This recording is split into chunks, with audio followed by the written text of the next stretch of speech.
오늘도 좋은 아침입니다. 오늘 하루도 여러분들의 삶 가운데 하나님의 도우심과 인도하심이 있기를 원합니다. 오늘 함께 묵상할 말씀은 마가복음 12장 18절부터 34절까지의 말씀입니다. 부활이 없다고 생각했던 사두개인들이 예수님께 와서 질문을 하면서부터 이야기가 시작을 합니다. 형사 취수제라고 하는 고대 근동 지방의 제도를 가지고 왔는데요. 형제가 7 있는데 첫째 아들이 장가들고 자녀가 없이 첫째 형이 죽고 그 형수와 함께 둘째가 아들을 낳기 위해서 다시 결혼했다가 둘째도 죽고 이렇게 해서 일곱 형제가 모두 죽었는데 나중에 부활의 때에 이 여자는 누구의 아내가 되겠습니까? 라고 질문을 하고 있습니다. 이 질문에 대해서 예수님께서는 너희가 지금 아무것도 모르고 있다. 성경도 모르고 하나님의 능력도 모르고 있다. 이렇게 말씀하셨습니다. 이 질문은 그냥 궤변입니다. 궤변.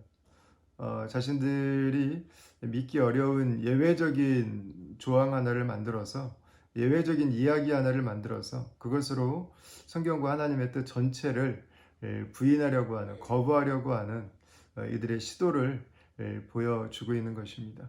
우리의 믿음 없음이 때로 이런 모습으로 나타날 때가 있죠. 이런 예외적인 몇 가지 이해가 안 되는 것들 때문에 나는 하나님을 믿을 수 없고 나는 성경을 믿을 수 없고 나는 믿음을 가질 수 없다 이렇게 생각할 수가 있습니다.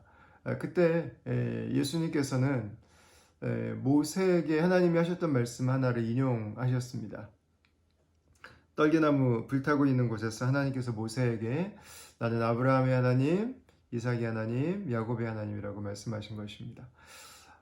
모세에게 말씀하신 아브라함, 이삭, 야곱은 공통점이 있습니다. 다 죽었습니다. 또 하나의 공통점이 있습니다. 지금 하나님 나라에서 살고 있었습니다. 마치 떨기나무에 불꽃이 꺼지지 않는 것처럼 하나님의 은혜 안에서는 모두가 그 영원한 생명을 누리고 있었습니다. 이 사두개인들은 이 세상에 잠시 살다가는 환경 가운데서 본인들이 생각하는 문제 하나를 가지고 부활도 없고 하나님의 죽은 이후에 나라도 없고 하나님의 말씀도 받아들일 수 없었지만 그러나 예수님께서는 하나님은 죽은 자의 하나님이실 뿐만 아니라 그 죽은 자를 살리시고 지금 살아있는 자들을 인도하시는 살아있는 자의 하나님, 영원하신 하나님이라고 말씀을 해주고 있는 것입니다. 이 영원하신 하나님이 바로 진리이신 하나님이십니다. 이 세상을 지으신 분이시고 지금도 우리와 함께하고 계신 분이시고 우리의 믿음의 조상들을 그의 말씀대로 받아주시고 지금도 이 세상을 다스리시는 바로 그분이시죠. 자, 그럼 우리가 어떻게 살아야 될까요? 그 뒤에 28절 말씀부터 보시면 서기관 한 사람이 예수님께 와서 예수님과 나누는 대화 속에 담겨 있습니다. 첫 번째는 하나님을 사랑하는 것입니다. 하나님을 우리의 마음과 뜻과 정성을 다해서 우리의 온 생명을 다해서 살아가는 것입니다. 그분이 진리이시기 때문에 그분만이 영원하신 분이시기 때문에 우리의 삶을 그분께 의탁하는 것은 당연한 것입니다. 그리고 우리의 이웃을 또한 사랑하는 것입니다. 가장 가까이 있는 우리 가족들부터 우리 이웃들, 우리가 함께 살아가는 이 도시에 우리가 만나는 한 사람 한 사람들을 우리가 사랑하고 그들을 향한 하나님의 마음을 갖는 것입니다. 그러나 이 귀한 이야기를 나누는데 예수님이 마지막에 그 서기관에게 이런 얘기를 하세요. 예수께서 그가 지혜 있게 대답함을 보시고 이르시되 내가 하나님 나라에서 멀지 않도다 그랬습니다. 예수님은 하나님 나라가 너에게 있다고 말씀하시지 않고 멀지 않다고 말씀하셨습니다. 여러분 여기에 이제 우리가 어떻게 그렇다면 하나님을 사랑하고 이웃을 사랑할 수 있는지에 대한 열쇠가 있습니다. 우리가 하나님을 사랑할 수 있는 길, 그것은 예수님을 아는 것입니다. 예수님을 만나는 것입니다. 예수님을 영접하는 것입니다. 우리는 예수님을 통해서 하나님의 사랑을 알게 됩니다. 그때 우리는 하나님을 온전히 사랑할 수 있게 됩니다. 내가 할 수 있는 만큼이 아니라 내가 하고 싶은 마음이 아니라 나를 사랑하신 그 큰 사랑을 예수 그리스도의 십자가와 그분의 사랑을 통해서 우리가 깨달음으로 우리가 하나님을 이렇게 온전히 사랑할 수 있게 되는 것입니다. 동시에 나는 그분을 알지도 못할 때 사람의 모습으로 나와 같은 모습으로 이 땅에 오셔서 나를 위해 십자가에 죽으신 예수님의 사랑을 통해서 우리는 이웃을 사랑할 수 있게 되는 것입니다. 지금은 하나님을 우리가 함께 모이기가 어렵기 때문에 함께 예배하는 것도 쉽지 않은 상황들이 될 때가 있고요. 하나님을 사랑하는 것들이 느슨해지기 참 좋은 때인 것 같습니다. 오늘 이 말씀을 따라서 오늘 하루 이번 한 주간 우리의 삶에 하나님을 사랑하는 것에 온전히 헌신하기를 바랍니다.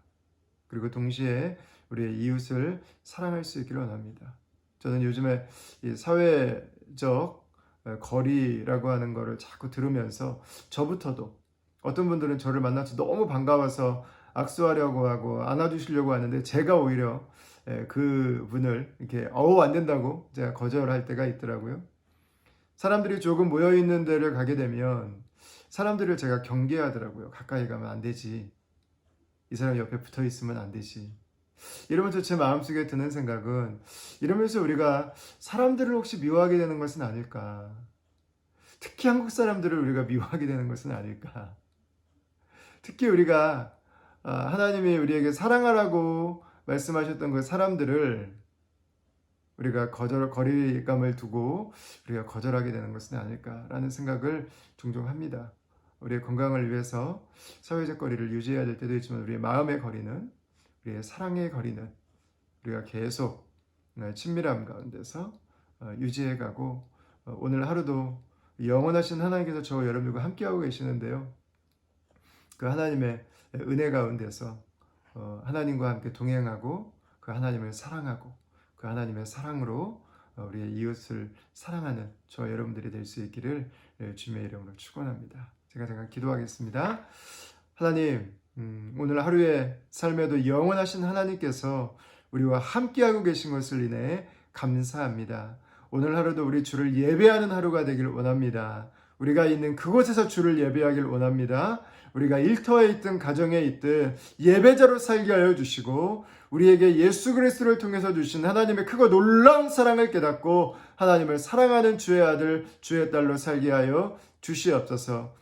오늘도 우리로 하여금 지나치게 하신 많은 사람들, 우리가 만나게 하신 그 많은 사람들 가운데 하나님 우리 마음에 하나님 거리감을 두지 않게 하시고 우리가 사회적 거리를 가지고 살아가지만 그러나 그 사람을 향한 하나님의 사랑의 마음을 우리가 내려놓지 않고 오늘 하루도 하나님의 축복의 통로로 하나님의 사랑의 통로로 하나님 살아갈 수 있도록 우리 모든 다음 가족들을 인도하여 주시옵소서.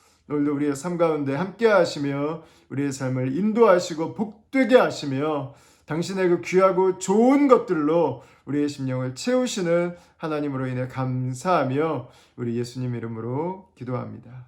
아멘.